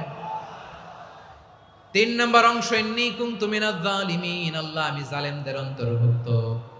সাইয়েদনা আদম আলাইহিস সালাম ভুল করে যখন নিষিদ্ধ গাছের ফুল খেয়ে ফেললেন, ফল খেয়ে ফেললেন, আল্লাহ বললেন আদম ক্ষমা পেতে চাইলে তুমি আর হাওয়া মিলে স্বীকৃতি দাও, পাপের স্বীকৃতি আর পড়ো। রব্বানা যালামনা আনফুসানা ওয়া ইল্লাম তাগফির লানা ওয়া তারহামনা লানাকুনান্না মিনাল খাসিরিন। ও আল্লাহ আমি আদম আর হাওয়া যালামনা আনফুসানা, আমরা আমাদের নফসের উপর বড্ড জুলুম করেছি। আল্লাহ ওয়া ইল্লাম তাগফির লানা ওয়া তারহামনা, আপনি যদি ক্ষমা না করেন, আপনি যদি দয়া পরবশ না হন, আপনি যদি রহম না করেন, আমরা তো ক্ষতিগ্রস্তদের মধ্যে শামিল হয়ে যাব। এই দোয়া করার সাথে সাথে সাইয়েদনা আদম আর হাওয়া আলাইহিস সালামকে ক্ষমা করে দিলেন কে? তাহলে এই দোয়ার তিন নম্বর অংশ তাকরীর, এটা আল্লাহ বড্ড পছন্দ করে। আমার কলিজার টুকরা ভাইয়েরা, গুনাহ করে শিকার যেতে হবে, এটা আল্লাহ ভালোবাসেন। সাইয়েদনা আবু বকর রাদিয়াল্লাহু তাআলা আনহু বিষ্ণু ইসা ইসলামকে বললেন, ইয়া রাসূলুল্লাহ আল্লিমনি দুআআন আদউ বিহি ফি সলাতি, নবী হে আপনি আমার এমন একটা স্পেশাল দোয়া শিখায়া দেন যে দোয়াটা আমি নামাজে পড়ব। নবী বললেন, তাহলে তুমি পড়ো আল্লাহুম্মা ইন্নী যালামতু নাফসি যুলমান কাসীরান ওয়া লা ইয়াগফিরুয যুনুবা ইল্লা আনতা ফাগফিরলি মাগফিরাতাম মিন ইনদিকা ওয়ারহামনি ইন্নাকা আনতাল গফুরুর রহিম। সুবহানাল্লাহ। সালাম ফিরানোর আগে পড়েন, কথা কয় না, পড়েন পড়েন। ও আবু বকর, নামাজে যদি দোয়া করতে মনে চায় এই দোয়াটা পড়বা, আল্লাহুম্মা ইন্নী যালামতু নাফসি, আল্লাহ জুলুম করেছি আমার নফসের উপর, যুলমান কাসীরা, অনেক জুলুম। ওয়ালা ইয়াগফিরুয যুনুবা ইল্লা আনতা, আপনি ছাড়া এই জুনুব, এই পাপ ক্ষমা করার দ্বিতীয় কোনো রব নাই। আছে? আল্লাহ ছাড়া আমাদের গুনাহ আর কে কে ক্ষমা করতে পারে বলেন তো? কে পারে? কে? এজন্য আল্লাহরে বলবেন, আল্লাহ আমি ছাড়া তোমার গোলামের অভাব নাই। ও আমার রব, আমি ছাড়া এই জমিনের বুকে তোমার গোলামের অভাব নাই, কিন্তু তুমি ছাড়া তো আমার দ্বিতীয় কোনো রব নাই। পারবেন বলতে? পারবেন? চোখের পানি ছেড়ে আল্লাহরে বলবেন, আল্লাহ তুমি আমার রব, তুমি আমার সব। কি বলবেন? আল্লাহ আমারে রব। সবাই বলুন, আল্লাহ আমারে রব, দমে দমে তনু মনে তারি অনুভব। আল্লাহ আমারে রব। আল্লাহরে বলেন, আল্লাহ তুমি আমার রব, তুমি আমার সব। আল্লাহ আমি ছাড়া এই জমিনে তোমার গোলামের অভাব নাই, তুমি ছাড়া আমার দ্বিতীয় কোনো রব নাই। এ কথা বলে চোখের পানি ছেড়ে আল্লাহরে স্বীকৃতি দেন, আল্লাহ আমি পাপী। আল্লাহ জামিনে আমার চেয়ে বড় পাপী আর কেউ নাই। অজু করে সিজদায় লুটিয়ে পড়ে চোখের পানি ছেড়ে আল্লাহরে পাপের স্বীকৃতি দেন, আল্লাহ এমন কোন জুলুম নাই, গুনাহ নাই আমি করি নাই, সগীরা কবিরা, জেনে না জেনে, ইচ্ছায় অনিচ্ছায়, শিরকি বেদাতি সব গুনাহ করেছি। আল্লাহ আকাশের নিচে জমিনের উপরে আমার চেয়ে বড় গুনাহগার আর কেউ নাই। চোখের পানি ছেড়ে আল্লাহরে বলেন, আল্লাহ আমি ছাড়া তোমার গোলামের অভাব নাই, তুমি ছাড়া আমার দ্বিতীয় কোনো রব নাই, তুমি ছাড়া তো কেউ আমার গুনাহ ক্ষমা করার নাই, তুমি আমার রব, তুমি আমার সব। বলতে পারবেন? এই তাকরীর আমার পটুয়াখালীর ভাইয়া, এই স্বীকৃতিটা দেখতে আল্লাহ বড্ড ভালোবাসে, কারণ আমরা সবাই গুনাহগার। আমরা সবাই কি? বিশ্বনবী বলেন, কুল্লুকুম খাত্তাউন, আ বানি আদম তোমরা সবাই পাপী। সবাই কি? সবাই পাপী। আমরা সবাই পাপী, আপন পাপের বাটখারা দিয়ে অন্যের পাপ মাপি। আমরা যে পাপী এটা ভাবতে মনে চায় না কারো, খালি অন্যের পাপ দেখি আমরা, এটা ভুল। ওর এই পাপ, ও পাপী, ও জালেম, ও জাহান্নামী, এরকম একটা টেন্ডেন্সি। আমার যে কি হালাত এটার খেয়াল নাই। খেয়াল করতে হবে যে আমি সবচেয়ে বড় পাপী, ঠিক কিনা বলেন? পাপ করি নাই এমন কেউ আছি? হ্যাঁ আছি, আছি। কেউ না জানলেও জানে কে আমার পাপের ঘটনা? পৃথিবী না জানুক আমি তো জানি, আমি কি পাপ করেছি হায়। ও আমার কলিজার টুকরা ভাইরা, মাথাটাকে নিচু করে জীবনের সব গুনার ফিরিস্তিগুলো একটা একটা করে স্বীকার করে আল্লাহরে বলেন, আল্লাহ আমি পাপী। আল্লাহ আমার চেয়ে বড় পাপী এই দুনিয়াতে কেউ নাই। আকাশের নিচে জমিনের উপরে আমার চেয়ে বড় পাপী কেউ নাই। একটা একটা করে আল্লাহ স্বীকার করি আমি পাপী, সব পাপের স্বীকৃতি দিলাম। পৃথিবী না জানুক আমি তো জানি, আমি কি পাপ করেছি হায়।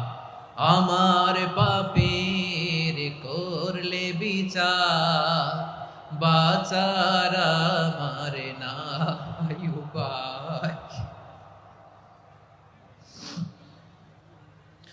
দয়াময় তুমি মাফ করো আমায়, মাফ করো আমায়। আল্লাহ তাআলা যদি দয়া করে আমাদেরকে মাফ না করে, আমাদের বাঁচার কোনো উপায় নাই। আপনি কি ভেবেছেন আপনার নামাজ দিয়ে আপনি জান্নাতে যাবেন? আপনি তাহাজ্জুদ গুজার, সেজদা দিতে দিতে কপালে দাগ ফেলেছেন, এটা আপনারা জান্নাতে নেবে না? আপনি এলাকার সবচেয়ে বড় হাতেম তাই দানশীল, এই দানের ভরসায় বসে আছেন, কশিন কালো না। আমাদের নামাজ, আমাদের রোজা, আমাদের ইবাদত, এগুলোকে মিজানের পাল্লায় উঠালে কোনো ওজনই হবে না। তবে আমাদের একটা কৌশল জানা আছে, আমরা আল্লাহর রহমতের ভিখারি। আমরা সেদিন আগেই গুনার স্বীকৃতি দিয়ে দেব।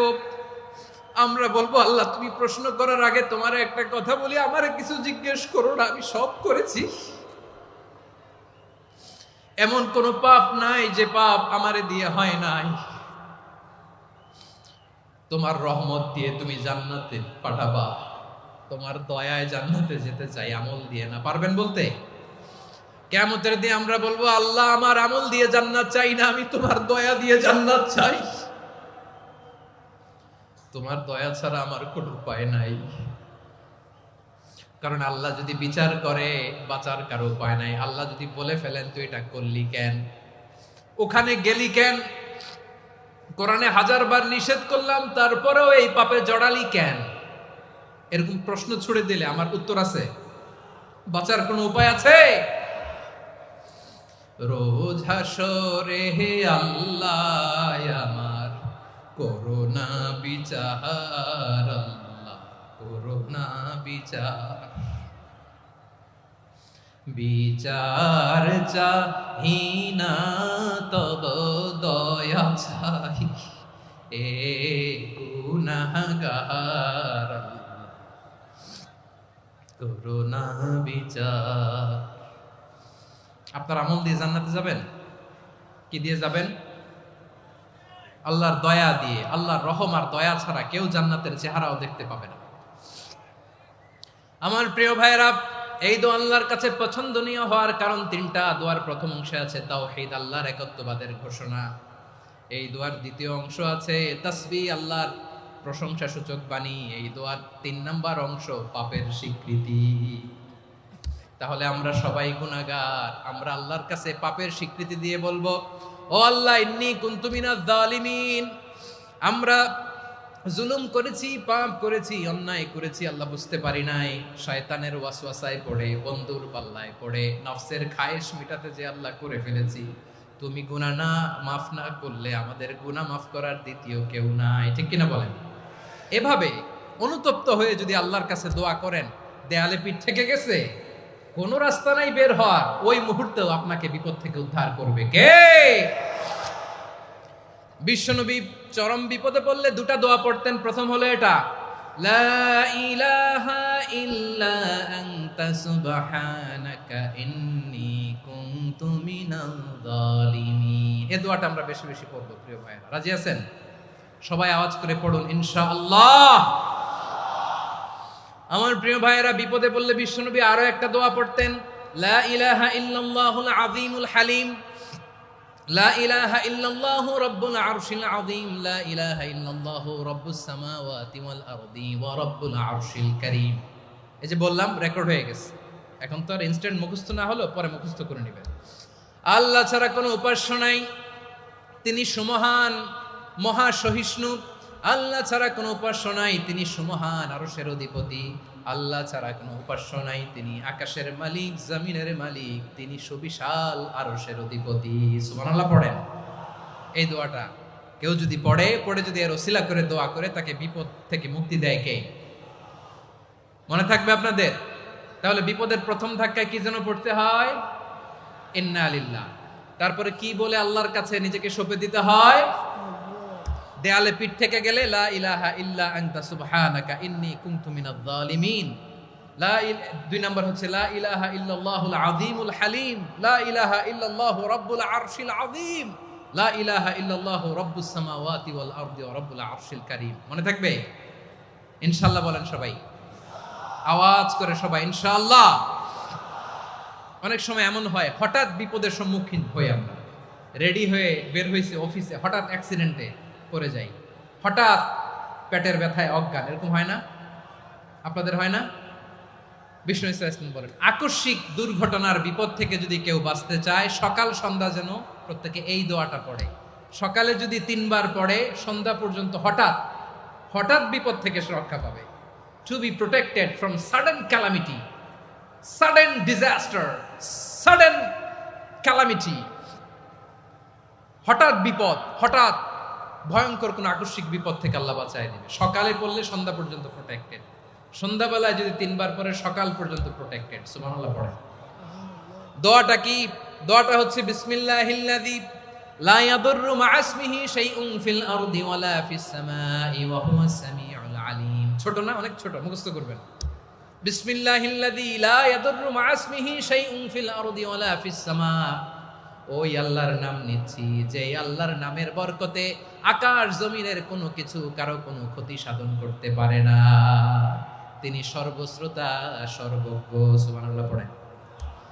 পড়বেন এই দোয়াটা, বিসমিল্লাহিল্লাযী লা ইয়াদুররু মা ইসমিহি শাইউন ফিল আরদি ওয়ালা ফিস সামাই ওয়া হুয়াস সামিউল আলিম। ফজরের পরে 3 বার, মাগরিবের পরে 3 বার যদি কেউ পড়ে প্রোটেক্টেড, যে কোনো হঠাৎ বিপদ থেকে প্রোটেক্টেড। প্রোটেক্ট করেন কে? ওই আল্লাহর নাম নিচ্ছি যে আল্লাহর নামের ওসিলায় আকাশ জমিনের কোনো কিছু কোনো ক্ষতি করতে পারে না। সুবহানাল্লাহ পড়েন।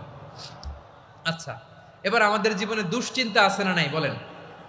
Tension, hyper tension, anxiety, depression, চিন্তা টেনশন নাই এরকম কে কে আছে দেখি, হাত তোলেন। ওই যে হাত তুলছে এক আল্লাহর ওলি, ওই যে টেনশন নাই তোমার, মাশাআল্লাহ। ও না বুঝে তুলছে, জোকের চোটে, জোশের ঠেলায় ধাক্কায় তুলে ফেলছে। সবার জীবনে টেনশন আছে না নাই? এই দুশ্চিন্তা, পেরেশানি, মারাত্মক পেরেশানি থেকে মুক্তি পাওয়ার জন্য বিষ্ণু ইসলাম দুটো দোয়া পড়তেন। কয়টা? অনেকগুলো পড়তেন। স্পেশাল দুটো দোয়া আজকে আপনাদের শিখায় যাব, শুনবেন না? কষ্ট হচ্ছে? সংক্ষিপ্ত মুনাজাত দিয়ে দেই। ওরে আল্লাহ, আমি তো 9:30 ক্রস করে ফেলছি মাসুদ ভাই, খেয়াল করে নেই। আরো কয়েক মিনিট?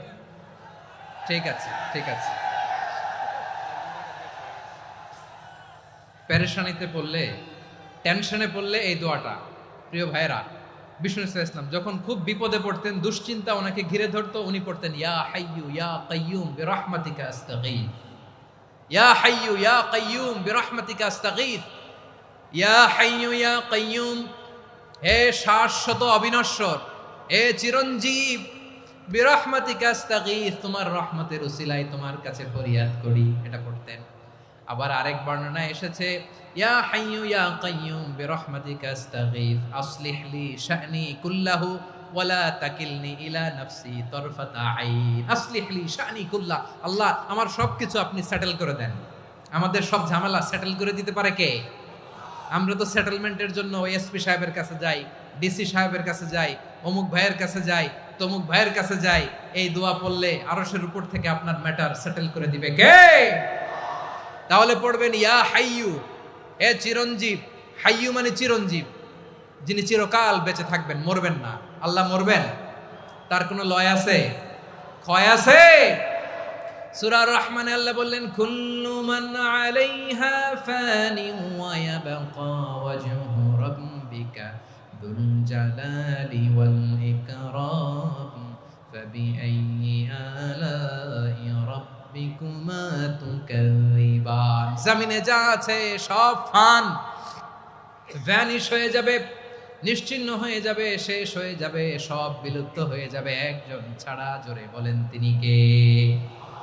ইয়া হাইয়ু। আমার সাথে আওয়াজ করে পড়েন ইয়া হাইয়ু ইয়া কাইয়ুম ইয়া হাইয়ু ইয়া কাইয়ুম বিরহমাতিকা আস্তাগীথ আসলিহ লি শা'নি কুল্লা ওয়ালা তাকিলনি ইলা নাফসি তারফাতা আইন। এভাবে দোয়া করলে আপনাকে বিপদ মুক্ত করবে কে? এই দোয়াটা কেন পছন্দ আল্লাহর কাছে? কারণ এখানে আল্লাহর দুইটা সুন্দর নাম আছে, গুণবাচক নাম, আল হাই, আল কাইয়ুম, এই দুটো নাম আছে এখানে। আবার এই দুইটা আয়াতুল কুরসির অংশ। আয়াতুল কুরসির শুরু তো এটা আছে না নাই? হ্যাঁ, আছে না নাই?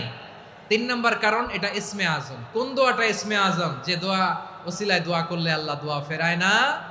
অনেকগুলো মত আছে, সবচেয়ে ভ্যালিড মত হচ্ছে এটা, ইয়া হাইয়ু ইয়া কাইয়ুম, এর ওসিলা দিয়ে দোয়া করলে দোয়া কবুল করে কে?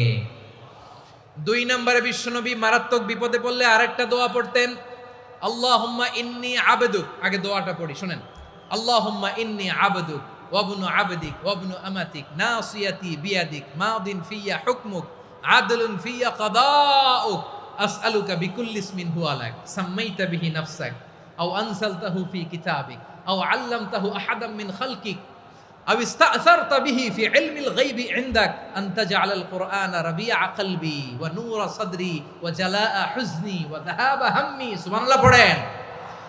বিষ্ণুই বলতেন আল্লাহুম্মা ইন্নী আবদুক, ও আল্লাহ আমি আপনার গোলাম, ওয়া ইবনু আবদিক, গোলামের ঘরের গোলাম, ওয়া ইবনু আমাতিক, বাদির ঘরের গোলাম। মানে আল্লাহ আমি আপনার গোলাম, আমার বাবা আব্দুল্লাহ ছিল আপনার গোলাম, আমার মা আমিনা ছিল আপনার বাদী। মানে আমরা গোলাম বংশের, সব গোলাম। নিজেরে এর চেয়ে আর ছোট করে আল্লাহর কাছে উপস্থাপন করা যায় আমার ভাইরা? কথা কি বুঝতেছেন? নিজেকে এর চাইতে ছোট, নগণ্য আর তুচ্ছ করে আল্লাহর সাথে প্রেজেন্ট করা যায়? বিশ্বনবী বললেন, ও আল্লাহ, আমি আপনার গোলাম, গোলামের ঘরের গোলাম, দাসীর ঘরের গোলাম। নাসিয়াতি বিয়াদিক, আমার মাথার চুলের ছুটি আপনার হাতের মুঠোয়। আপনি ডানে টান দিলে আমি ডানে যেতে বাধ্য, আপনি বাঁয়ে টান দিলে বাঁয়ে যেতে বাধ্য। সুবহানাল্লাহ বলেন। পিছনে দু একজন ভাই দাঁড়ালেন কেন? হ্যাঁ, বসুন। জায়গা চেঞ্জ করতেছে, সেই দুপুর থেকে বসে আছে, আমি জানি। মাশাআল্লাহ, কেউ দু একজন বেরিয়েছে, গ্যাপ পূরণ করতেছে। মাশাআল্লাহ। পড়েন সুবহানাল্লাহ, আলহামদুলিল্লাহ, লা ইলাহা ইল্লাল্লাহ মুহাম্মাদুর রাসূলুল্লাহ সাল্লাল্লাহু আলাইহি ওয়াসাল্লাম। বিশ্বনবী বললেন, আল্লাহ, আমার মাথার চুলের ঝুঁটি আপনার হাতের মুঠোয়। আচ্ছা, এইভাবে কাকে ধরা হয়? যে খুব ছোট, ঠিক কিনা? নিজেকে কত ছোট করলেন বিশ্বনবী। ও আল্লাহ, আমার মাথার চুলের ঝুঁটি আপনার হাতের মুঠোয়, আপনি ডানে টানলে আমি ডানে যাব, বাঁয়ে টানলে বাঁয়ে যাব। আল্লাহ, আসআলুকা বিকুল্লি ইসমিন হুয়া লাক, নাসিয়াতি বিয়াদিক, মাদিন ফিয়া হুকমুক। আপনার নির্দেশ আমার উপর কার্যকর হবেই হবে। আদলুন ফিয়া কাদাউক, আপনার ফয়সালা, যেই ফয়সালাই আপনি আমার জন্য করেন এটাই ইনসাফ। সুবহানাল্লাহ বলেন। আমরা আল্লাহর ফয়সালায় সন্তুষ্ট হতে চাই না। কত কমপ্লেইন, আল্লাহ তুমি এটা দিলা না, ওইটা পাইলাম না, ওইটা হইল না রে, এরকম অভিযোগ, কমপ্লেইন আমাদের আছে না নাই? আর বিশ্বনবী বলতেন, আদলুন ফিয়া কাদাউক, আল্লাহ, আমার জন্য তোমার যেটা ফয়সালা এটাই সবচেয়ে শ্রেষ্ঠ ইনসাফ, এর চেয়ে ইনসাফ আর হতে পারে? এভাবে কায়মনোবাক্যে আল্লাহর কাছে বিশ্বনবী দোয়া করতেন। এরপরে বিশ্বনবী বললেন, আল্লাহ, তোমার যত নাম আছে সব নামের ওসিলায় দোয়া করি, যে নাম তুমি আমাদেরকে জানিয়েছো, যে নাম তুমি আমাদেরকে জানাও নাই, যে নাম তুমি কোরআনে নাজিল করেছো, যে নাম নাজিল করো নাই, যে নাম শুধু নবীদেরকে জানিয়েছো। আর আল্লাহর এমন কিছু চমৎকার চমৎকার সুন্দর সুন্দর নাম আছে, এই নামগুলো রব্বুল আলামিন কাউকে জানাবে না। সুবহানাল্লাহ বলেন। আমরা তো 99 নাম জানি, 100 নাম জানি আল্লাহ, কিন্তু আল্লাহর এমনও কিছু নাম আছে যেগুলো আল্লাহ বিশ্বনবীরও জানায় নাই। এগুলো আল্লাহ ইলমুল গায়বে রেখে দিয়েছেন। দোয়ার সময় বলবেন, আল্লাহ, তোমার যেই নামগুলো জানি, যেগুলো জানি না, যেগুলো কোরআনে আছে, যেগুলো নাই, যেগুলো নবীরে খাস ভাবে জানাইছো ওগুলোর উসিলায়, যেগুলো কোনোদিন জানাবাও না, তোমার ওই নামের উসিলাও তোমার কাছে চাই। আল্লাহ, কোরআনকে আমার হৃদয়ের বসন্ত বানাও, আমার বক্ষের জ্যোতি বানাও, আমার চিন্তা দুশ্চিন্তা তুমি দূর করে দাও। বিশ্বনবী বললেন, এই কালিমাগুলো, এই বাক্যগুলো পড়ে যদি কেউ আল্লাহর কাছে ফরিয়াদ করে, তার হৃদয় থেকে দুশ্চিন্তা কাটিয়ে দিবে কে? পড়বেন, এই দোয়াগুলো পড়বেন। আচ্ছা, সব শেষে বলি, ঋণের বোঝায় যারা জর্জরিত, বিষ্ণু ইসলাম চমৎকার একটা দোয়া শিখিয়েছেন।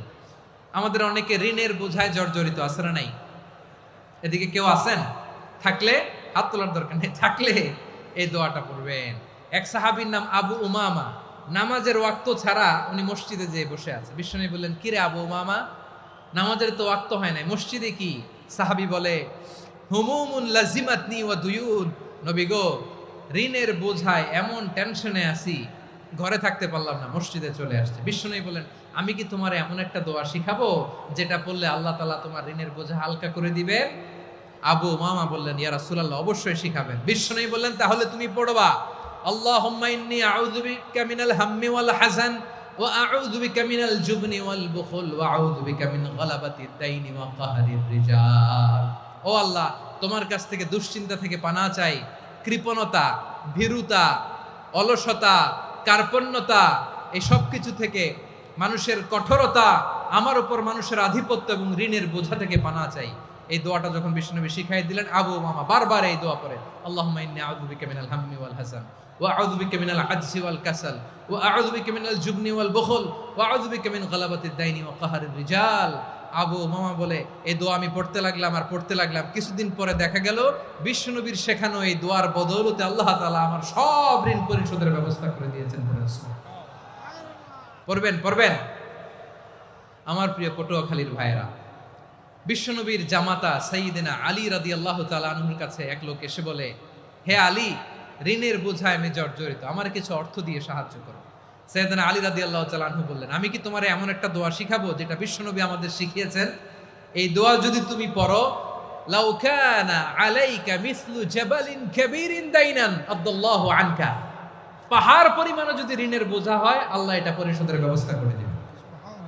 ছোট্ট একটা দোয়া বিশ্বনবী শিখালেন, বললেন তুমি পড়বা, আল্লাহুম্মা কফিনি বিহালালিকা আন হারামিকা ওয়া আগনিনি বিফাদলিকা আম্মান সিওয়াক। মুখস্থ আছে? হ্যাঁ আছে। আল্লাহুম্মা কফিনি বিহালালিকা আন হারামিক, আল্লাহ তোমার হালাল দিয়ে আমাকে পরিতুষ্ট করো, হারাম থেকে বাঁচিয়ে রাখো, আর তোমার অনুগ্রহে মানুষের মুখাপেক্ষী যেন আমি না হই, আমি যেন সবসময় তোমার মুখাপেক্ষী হয়, ওই তৌফিক দিও। সুবহানাল্লাহ পড়েন। এই দোয়া বেশি বেশি পড়লে ঋণের বোঝা হালকা করে দিবে কে? তাহলে প্রিয় ভাইয়েরা, বিপদে পড়লেই প্রথমে কি পড়বেন? পটুয়াখালী ভুইলা গেছে। বিপদে পড়লেই প্রথমে ইন্না লিল্লাহ কি বলে নিজেকে আল্লাহর কাছে সঁপে দিতে হয়? হাসবুনাল্লাহ। চরম বিপদে দেয়ালে পিঠ থেকে গেছে, তখন লা ইলাহা ইল্লা আনতা সুবহানাকা ইন্নী কুনতু মিনাজ জালিমিন। এরপরে লা ইলাহা ইল্লাল্লাহুল আযীমুল হালিম, এই দোয়া। আকস্মিক বিপদ, হঠাৎ যেন কোনো বিপদ আমাকে পেয়ে না বসে, এটার জন্য বিসমিল্লাহিল্লাযী লা ইয়াদুররু মা ইসমিহি শাইউন ফিল আরদি ওয়ালা ফিস সামাই ওয়া হুয়াস সামিউল আলিম। সকালে 3 বার, রাতে 3 বার। আর মারাত্মক tension, hyper tension, anxiety, depression থেকে বাঁচার জন্য 2 দোয়া, ইয়া হাইয়্যু ইয়া কাইয়্যুম, ইয়া হাইয়্যু ইয়া কাইয়্যুম, মনে থাকবে? আর আল্লাহুম্মা ইন্নী আবদুক, এই দোয়া। ঋণ থেকে বাঁচার জন্য 2 দোয়া, আল্লাহুম্মা ইন্নী আউযু বিকা মিনাল হাম্মি ওয়াল হাযান, এটা। আর আল্লাহুম্মা কফিনি বিহালালিকা আন হারামিকা ওয়া আগনিনি বিফাদলিকা আম্মান সিওয়াক। আর সব সময় পড়ার জন্য একটা আমল দিয়ে যাই, উঠতে বসতে, অফিসে যাচ্ছেন, অফিস থেকে ফিরতেছেন, বসে আছেন, শুয়ে আছেন, ছোট্ট এক শব্দে আমরা যেন বেশি বেশি পড়ি আস্তাগফিরুল্লাহ। আওয়াজ করে আমার সাথে পড়ুন আস্তাগফিরুল্লাহ।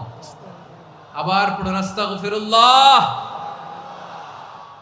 আল্লাহ রাসূল সাল্লাল্লাহু আলাইহি ওয়াসাল্লাম বলেন, মান লাজিমাল ইস্তিগফার, যে সব সময় এরকম ইস্তিগফারের সাথে লেগে থাকে, জাআলাল্লাহু লাহু মিন কুল্লি যিকিন মাখরাজা, আল্লাহ তাআলা তাকে কোনো বিপদে আটকান না, সে জীবনে আটকাবে না।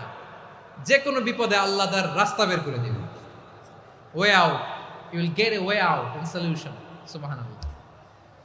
ওয়া মিন কুল্লি হাম্মিন ফারাজা, দুশ্চিন্তা মুক্ত হবে। ওয়ায়ারযুকহু মিন হাইসু লা ইয়াহতাসিব, এমন জায়গা থেকে আল্লাহ রিজিকের বন্দোবস্ত করবে যেটা সে কল্পনাও করে নাই। আওয়াজ করে পড়েন সুবহানাল্লাহ। তাহলে মনে থাকবে আস্তাগফিরুল্লাহর কথা। সব শেষ কথা বলবো, সব শেষ আমার প্রিয় ভাইয়েরা। এটা গেল নিজের বিপদ। কিসের বিপদ? নিজে যদি বিপদে পড়েন। অন্যের বিপদ যদি দেখেন, এটার জন্য একটা দোয়া আছে। অনেক সময় আমরা দেখি হাসপাতালে ক্যান্সারের 3rd স্টেজে চলে গেছে, লোকটা হ্যাংলা হয়ে, চিকন হয়ে, হায়রে কি কষ্ট পায়, দেখি না? বিষ্ণু বলে, একটা দোয়া যদি কেউ অন্যের কোনো বিপদ দেখে পড়ে, ওই বিপদ তার জীবনে কখনো আসবে না। শুনবেন? শোনার আগ্রহ আছে? অনেক সময় হয় যে আমরা মহাসড়ক দিয়ে যখন চড়ি, দুর্ঘটনায়, আইরে আল্লাহ, দুর্ঘটনায় মানুষের মাথা একদিকে, দেহ আরেকদিকে, ব্লিডিং, এরকম হয় না? আল্লাহ তুমি হেফাজত করো। বিশ্বনবী বলেন, এই দুর্ঘটনা দেখে কেউ যদি এই দোয়াটা পড়ে, তার জীবনে সে কোনোদিন এরকম অ্যাক্সিডেন্টের সম্মুখীন হবে না। শুনবেন? বিশ্বনবী বলেন, অন্যের বিপদ দেখে কেউ যদি পড়ে, আলহামদুলিল্লাহিল্লাযী আফানি মিম্মা বতালাকা বিহি ওয়া ফাদ্দালানি আলা কাসীরিন মিম্মান খালাকা তাফদীলা, মানে প্রশংসা সে আল্লাহর, যে আল্লাহ তাআলা তোমাকে যেই জিনিস দিয়ে পরীক্ষা করেছে, আমাকে ওইটা থেকে বাঁচিয়ে দিয়েছে।